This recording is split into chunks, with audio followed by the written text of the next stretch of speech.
Residente naman daw po ng Sitio 1, Barangay North Fairview, nagsagawa ng forced evacuation bunsod ng pagtaas ng tubig sa Tulyahan River. Ibabalita po yan ni Jimboy Tihano. Jimboy! Ito na po ay umabot na po sa may bandang ilalim po ng tulay. Patuloy po na pagtaas ng tubig dito po sa may bandang Sitio 1. Hindi na nakapaghintay pa ang ilang residente sa Sitio 1, Barangay North Fairview, Quezon City matapos bumuhos ang ulan at umabot sa delikadong level ang tubig sa Tulyahan River. Dahil sa banta ng pagbaha, nagsagawa ng forced evacuation ng barangay para agad mailikas ang mga residente. Yung status po ng Sitio 1, pumasok na po sa mga residente ng Sitio 1. Sa may bandang tuhog na po yung sukat na tubig dito sa Sitio 1. Mahigit 400 individual o mahigit 100 pamilyang inilikas mula sa Sitio 1 at Astor Street, mga lugar na madalas tamaan ng pagbaha. Karamihan po ng ating mga evacuees ay galing po sa Sitio 1 dito po sa Barangay North Fairview.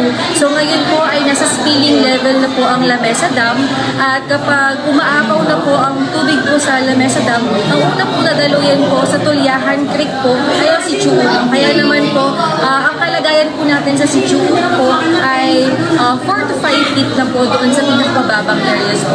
May malaking epekto rin sa Sitio 1 ang pagtaas ng tubig sa Lamesa Dam, kung saan umabot sa 80.23 meters kagabi. Mas mataas sa spilling level na 80.15 meters. Umakyat naman sa 79.50 meters ang critical level, habang ang alarm level umabot sa 79.30 meters at ang alert level nasa 79 meters. Umabot sa second alarm o orange warning ang Tulyahan River, isang senyales na patuloy na binabantayan sa pagtaas ng tubig at posibleng pagbaha sa mga low-lying areas. Katuwang ng barangay ang Philippine Red Cross QC Chapter sa pagresponde at paglikas sa mga residente sa nasabing lugar. Gamit ang lubid, isa-isang inilikas ang mga residenteng natrap sa ikalawang palapag ng bahay. Isa si Nanay Erlinda ang kusang lumikas matapos malubog sa baha ang kanilang bahay. Ilang gamit na mahalaga lamang anya ang kanilang nailikas dahil sa biglang taas ng tubig sa kanilang lugar. Ayaw din namin madisgrasya, ayaw namin mamatay kasi siyempre kahit mahirap ka, ganun po. Kaya lumudas kami lahat. Opo, ano po bang nangyari sa bahay ninyo kanina? Ay lumubog na. Si Irene naman, mga anak agad ang inuna, bago ang sarili at ang mga gamit. Una ko pong pinanikas yung mga anak ko, pinanikas ko po sa kapatid ko na lang. Dinala po dito bago po yung mga gamit.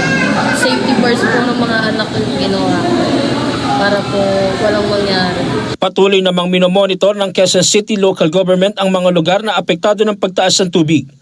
Pinag-iingat din ng mga residente, lalo na sa mga mabababang lugar, at pinapaalalahan ang sumunod agad sa abiso ng mga barangay sakaling kailangang muling lumikas. Jim Tihano, para sa 100% Balita.